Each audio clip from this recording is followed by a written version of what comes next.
pee-pee. Good pee-pee. Successful pee-pee. And we do one strap, and we do the second strap. And then she's all done. What would you like to wear today? Want to wear something cute like this? I think this is too big for you. Oh yeah, that's too big. You want to wear this one? Or this one? You gotta wear this one soon, huh?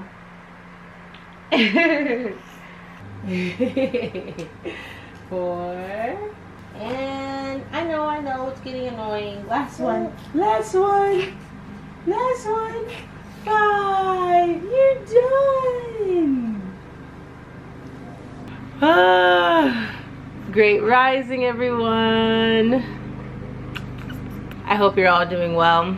Welcome back to another day in the life with me and Aura and Matt and the cats and the dog and the chickens and the garden, which you will be seeing today. It's been a lovely morning. It is probably, I don't know exactly what time it is, but it's probably around 9:30, 9:45. No, it's probably 10 by now. And I got up at 6 a.m. I had just breastfed her at around 5:45, and then she fell asleep, and I figured I'm pretty well rested right now, so I'm gonna get up and have a nice morning to myself. She just woke up right now, so I got about 4 hours of quiet time to myself. Do you realize how big of a deal that is? You parents out there understand what I'm talking about. 4 hours of quiet time is unheard of unless it is in the wee hours of the morning or the wee hours of the night.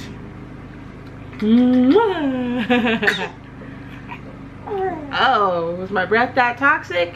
So I was able to slowly rise, go to the office, meditate, answer emails, and begin editing the vlog that I filmed a few days ago. And I'm almost halfway through it because I got so much time to edit it uninterrupted. It was amazing. I came up to check up on her at like 9 o'clock because she was sleeping for so long and she was still breathing. So I was able to go downstairs and have coffee and a gluten-free brownie outside on the deck while I watched Matt cut grass, because he also got up early to start cutting the lawn that has needed to be cut for a few weeks now. And so I consider that a win times 3,000. Hi. Oh really, you hungry? I just put her in this cute little outfit. It's a little naturally dyed piece from an Instagram called Matter Goods. And I just realized that Aura was the perfect size for it now. It used to look so big, but she fits it now, my little chunky monkey. And I usually don't put her in things like this that do not have a very quick, easy access to her diaper, because you all see that we're doing elimination communication, infant potty training, some people want to call it. I'll talk about that more in another video, but it does make it a little bit more difficult to put her in clothes like this for the elimination communication, because I just can't get to the diaper fast enough. And sometimes I'll miss a pee, and it's also just really frustrating to have to take it off a million times a day. I've got tons of outfits for Aura that are so cute that I didn't even think about that before she was born. I knew I'd be doing EC, but I didn't think about not wanting to take off the entire garment of clothing to potty her the many times that we potty her throughout the day. So I just am still putting her in things, even if she wears it just once for a photo. I'll check back with you guys in a little bit. She's being so patient right now, and I know she's hungry. Let's go.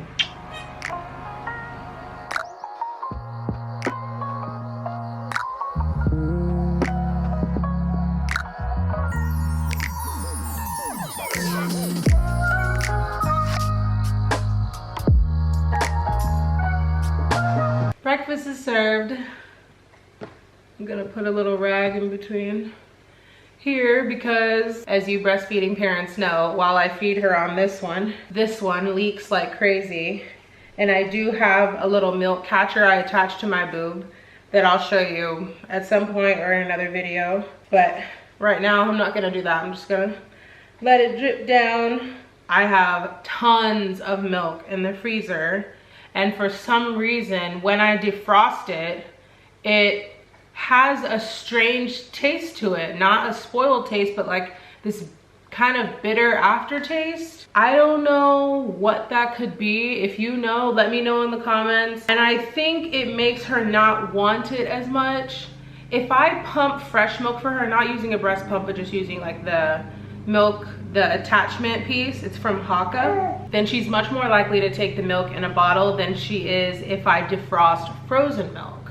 And it's not that I am allowing it to spoil, because as soon as it comes out of me, I put it in the fridge, and I don't leave it in the fridge for more than a couple of days before I freeze it.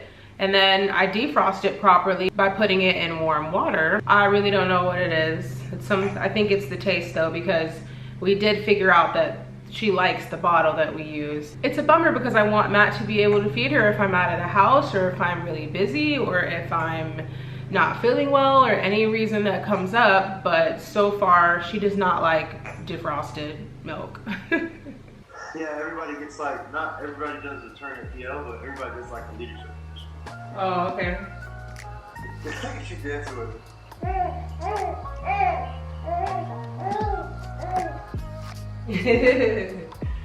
Alright. They love you, Queen. Love you, Mama. They love you. Alright, bye, I love you. Talk to you.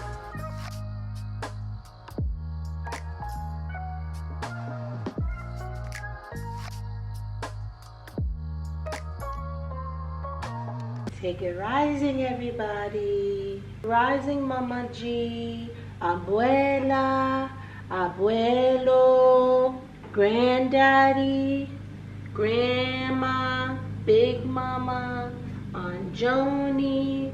We love you.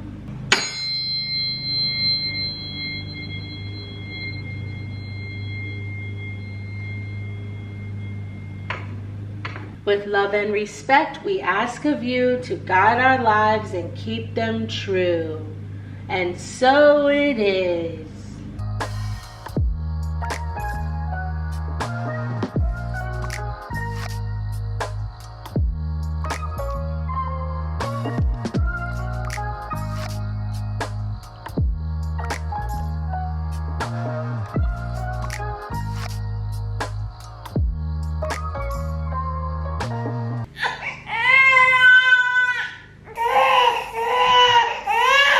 May I may suffer,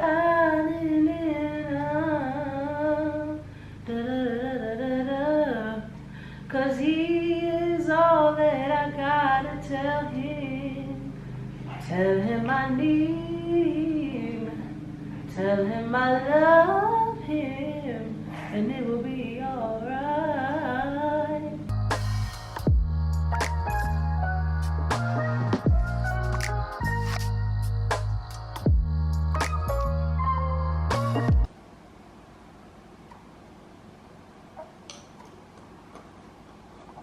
All right, that nap time lasted about 20 minutes. We ate breakfast. Say what up. That's it. At least she gave me time to eat some breakfast. Time to get her. Hey, Munchkin, did you only sleep for 20 minutes? She is fully turning over now, and she's only 2.5 months. Did you just turn over? Crawling is hard, isn't it?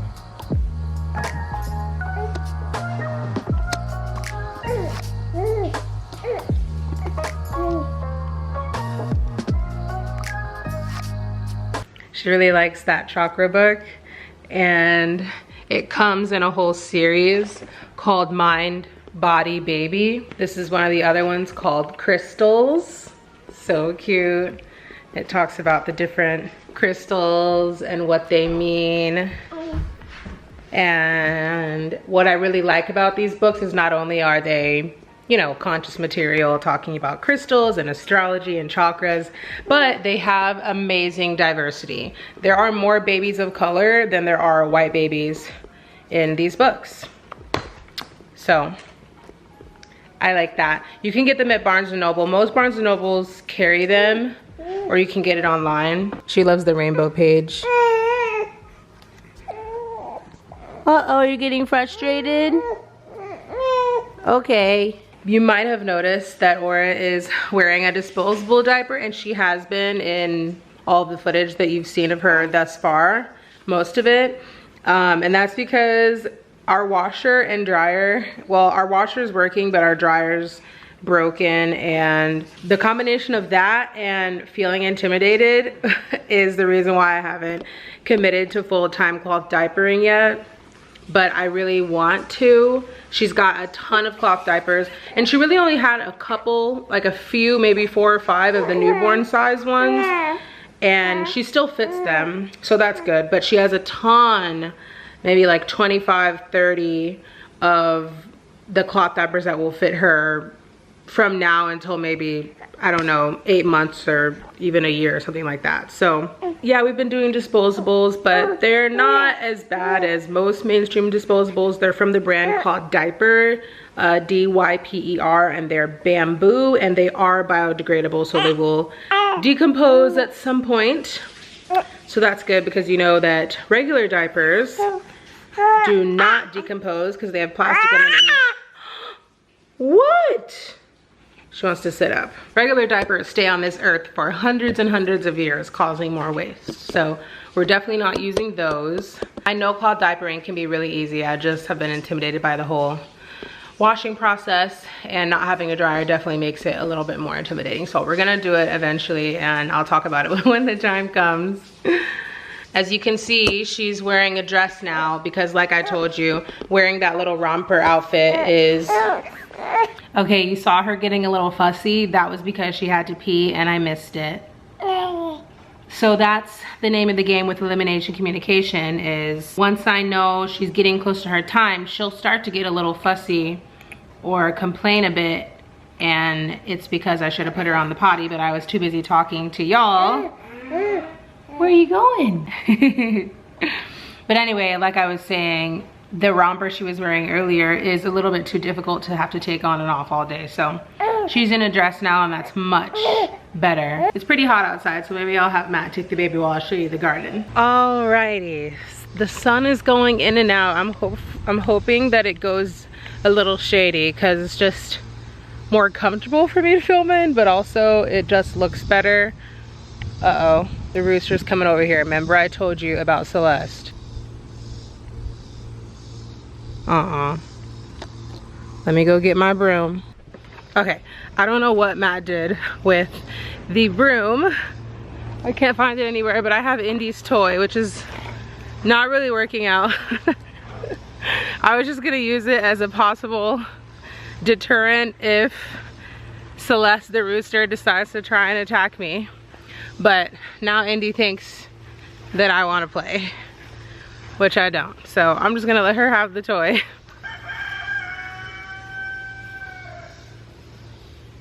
And here we are.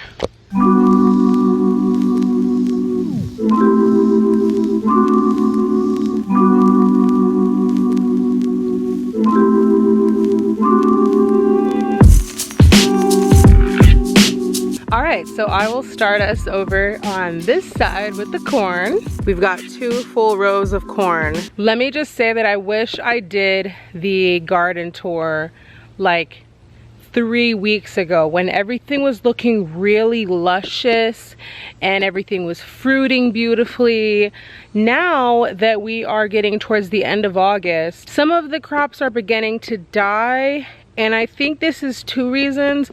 One of them being that we're gonna slowly start transitioning into fall, and the other reason, which is I think the main reason, is that I over fertilized. It's a pretty natural fertilizer, but you're supposed to mix it into the soil, and I didn't do that. I kind of put it around where the roots are, and I might have put too much. I'm really impatient when it comes to following directions, and I'll just throw things together all the time.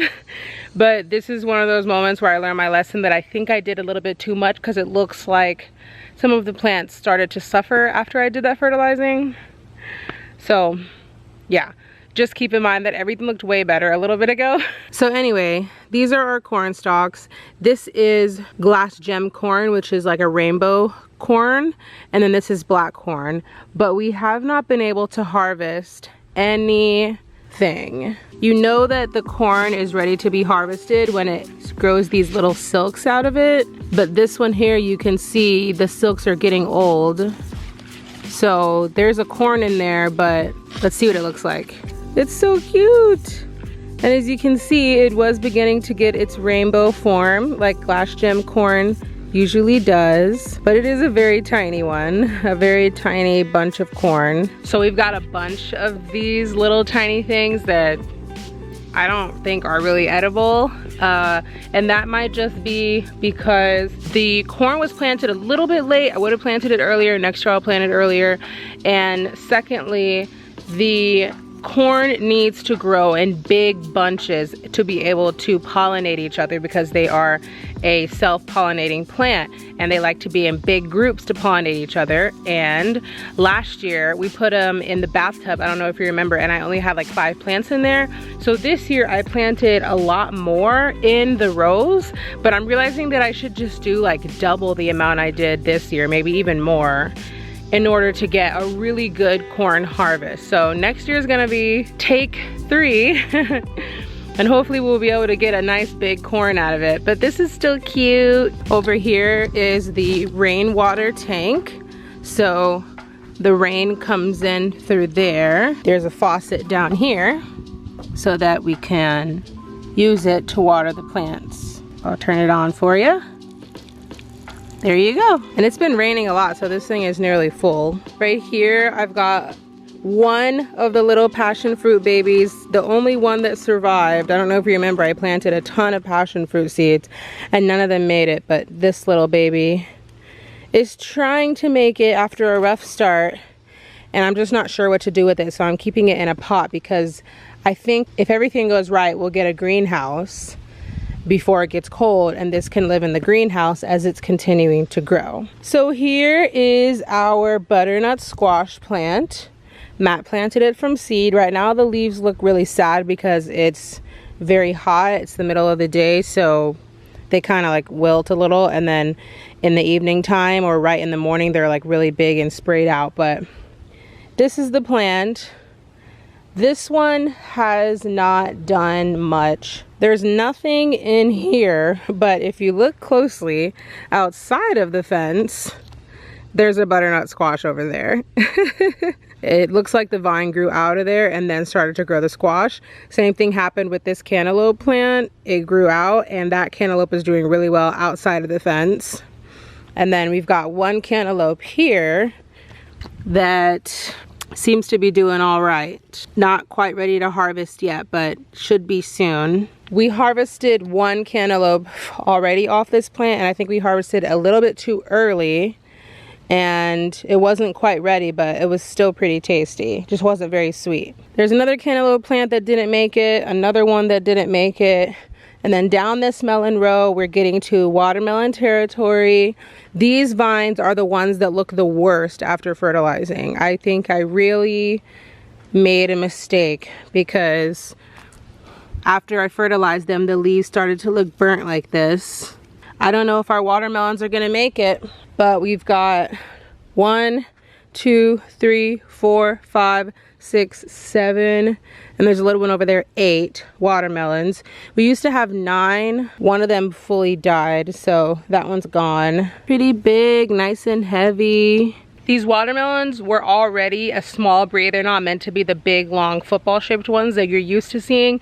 They're meant to be the small, like volleyball, soccer ball-sized watermelons. I think they're called icebox watermelons. They're like the quarter of the size they're supposed to be. We see signs that the melons are ready to be harvested, which is usually when the vine starts to dry up. We'll go ahead and harvest it and see what they taste like. It's a first-year garden. In these pots I have milkweed seeds that have sprouted into flowers. They were really big bunches of flowers, but we had to trim them and treat them because the aphids, little bugs, started to eat them like crazy. So we haven't even seen any flowers yet because they've been suffering so much from the aphids. The aphids don't want any vegetable in our garden. They just want to eat the milkweed flowers, which is crazy. These were some green onions. Looks like a tiny one's trying to come up right there. They haven't come back since the last harvest. This is our basil plant, which is doing really, really well. We harvest from it every week and we use it in all of our food. It's delicious. Here's our row of tomatoes, which also hasn't looked too hot since fertilization, but it's still making some beautiful tomatoes. This one's our biggest one yet, and we've got babies on all of the plants, but we've been harvesting tomatoes every week too, so that's really nice. This plant used to look the worst, but now it looks the best, and it's got the most tomatoes growing on it. Here we've got jalapeno. There's a little baby one right there. And here's a big one and another big one. Matt harvested a huge one off of here just yesterday. It turned bright red. So we're gonna see what that tastes like. We've been harvesting jalapenos off here probably every 2 weeks, and this plant's been doing wonderful. This is supposed to be Tabasco peppers and it has not done anything. So not sure what to make of that. Here is some oregano. It smells so potent, wish you could smell it. This is our bell pepper plant. There's some little bell peppers in here you can see that are beginning to form. Here's a baby one. So cute. We've harvested one bell pepper off of this plant that was a full size. And I think that did it good because now it's making a lot of little babies. In this row, we've got one cucumber plant that has given us 2 cucumbers so far despite its size. So that's really nice. Here is a baby ground cherry plant. It's starting to give us some ground cherries, as you can see. There's one that's ready to eat. Just move the outside covering. And then you've got a nice little ground cherry. Ground cherries. Oh, that one's sour because it's small. They taste like a mix between a tomato and a pineapple, but they're super pineapple-y and just tropical, really bright tasting, delicious. And they're called ground cherries because they are ready to eat when they fall to the ground. Some people also call them golden berries, and I've also heard them called gooseberries, but we call them ground cherries, and they are the star of the garden because when I planted everything, all the seedlings were doing really great and ground cherries were looking the worst, like these tiny little measly, sad, leaning over seedlings that I thought wouldn't make it. And then they ended up turning into teenage plants and we put them in the ground and they went crazy. This is all ground cherries. They're huge. And I just harvested a huge bowl of ground cherries just yesterday, and there's already an abundance of them waiting for us. Oh yeah, I'll have to come out here later and get another bowl. So that is it. I'm gonna come sit on this bench. Ooh, it is hot in that garden. There is no shade. I'm glad I have this bench right here right outside of it. So that's our garden. As you can see, everything's very spaced out, and when we were reading the seed packets, everything said to plant it like 12 to 20 inches away from each other. And then we see other people's gardens on YouTube and Instagram and they have everything actually quite close together and it looks very crowded and bunched. So next year we're gonna try to plant everything closer together, that way we can have a lot more plants. Since it's the end of August, it is time to start planting our fall crops. So I think we're gonna plant a few more squash and we're gonna plant all of our greens, like, I don't know what just happened. So we're gonna plant all of our greens like kale, spinach, lettuce, and those will last pretty far into the winter because the greens usually last all winter here in this part of Georgia, because we had one kale plant that lasted throughout the entire winter and didn't die until around March this year. So that's pretty cool. Oh, I just realized I forgot to show you my bushes in those pots right here. There's like blueberry bushes, raspberry bushes, and I think one white grape. plant that is like not barely doing anything. They have like one leaf on them, and we planted them extremely late this year. So hopefully by next year, if we store those in the greenhouse, I don't know, whatever we'll do, we'll do. But hopefully we can harvest from them next year. So yeah, I think this garden is doing really well for a first year garden, and I can't wait for next year because we are complete and total rookies. We have no idea what we're doing. We just Google stuff and look things up on YouTube. Two of my favorite gardening channels are Roots and Refuge and Self-Sufficient Me. Both of those channels, awesome, so many great tips, beautiful gardens those people have, and I love the humble and honest approach they both have to gardening and homestead life. Oh, I forgot to show you the stuff outside of the garden. There's the coop. We're gonna walk around here. Here's the two escape artists. Here's our one butternut squash. It's doing so well. It's getting so big. And there's our one cantaloupe that is also doing really well. Oh, it just came off. Oh my gosh. Oh no. Looks like the bugs are trying to get to it. So I'm gonna take this inside and see what it looks like. All right, over here we've got strawberry plant, and I don't have any strawberries on it right now. This was doing really well and giving us lots of strawberries until the chickens got their butts up in there and started to mess with the soil and eat all the strawberries off of it and eat the leaves. So that's why it has chicken wire around it now. And that's also why there's chicken wire and fencing over this bathtub, because the chickens were getting in this sweet potato bathtub. But look at those leaves. Sweet potatoes are doing amazing. All of these sweet potatoes were from sweet potatoes that we had actually eaten and then taken off a little piece and planted it. So how exciting is that? I hope we're able to harvest a few this year. And over there is just some elephant ears that I've had since they were little, and that plant's doing really well too. All right, let's get this cantaloupe in and see what it looks like.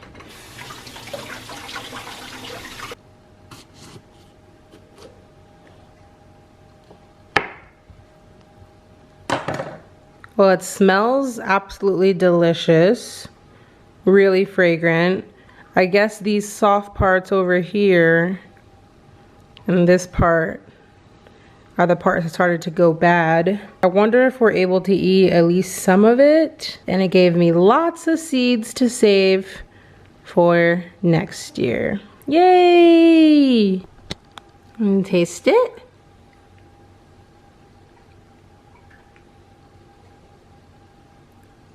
Mmm, you like it? Tastes like a cantaloupe. Tastes sweet and good. All right, enough fun, duty calls.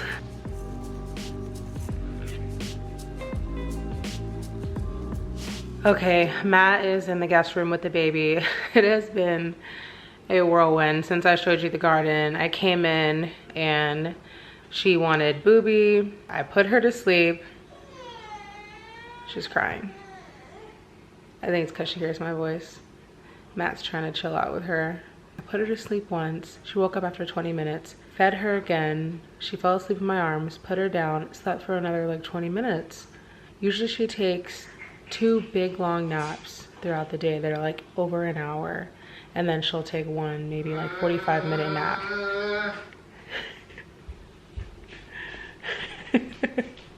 What's happening? This isn't working anymore. Oh, the teether? Yeah. It was She's like, spilling it everywhere? I was spilling everywhere and it was getting on and I was pissing her off. She's got a teether that you can put frozen breast milk in, and then she chews on it. But sometimes it's like a mess. It's a wee babe. I'm just trying to edit the vlog that I'm gonna put up for you all. Hopefully today. I wanted to do it by like 6 p.m., 7 p.m. at the latest. It is currently 5:18. Oh, I'm pretty far through the vlog, probably 75% of the way through. But this little bean doesn't want to take a nap. Booby. We want Booby. We want Booby.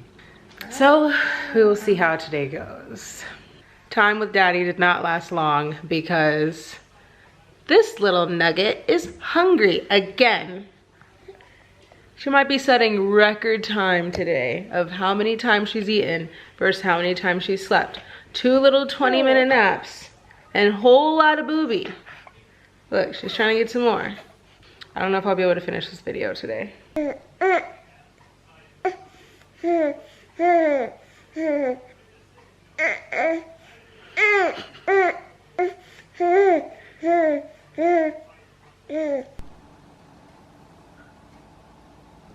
Take 3.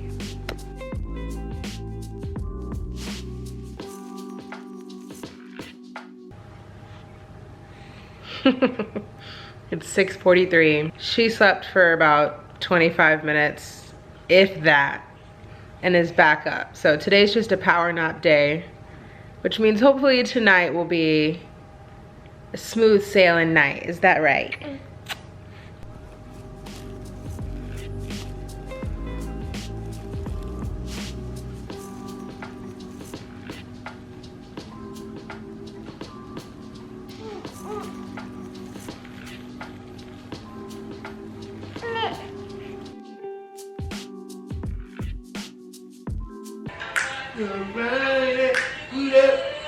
I cannot stand that song. It's so annoying. Disrespectful. So irritating. Blasphemous. I'm sorry. I know there's gonna be a lot of y'all in the comments hating that I don't like that song, but I think that she's just too whiny. And then the rest of the song just sounds like every other R&B song ever. So irritating. You sound like a hater, And he loves that song, so why don't you go marry Ella May? Hater now.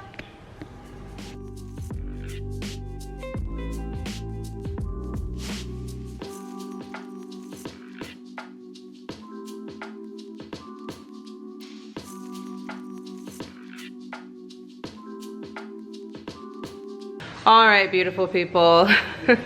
It's 9 o'clock now. Aura is just wide awake. It still has been a wonderful day. I'm happy I finally got to show you all the garden, and it's been lovely having you with me, us, today, and we are going to see you in the next video. Say bye-bye. Peace. Bye, everyone. We out of here. We love you.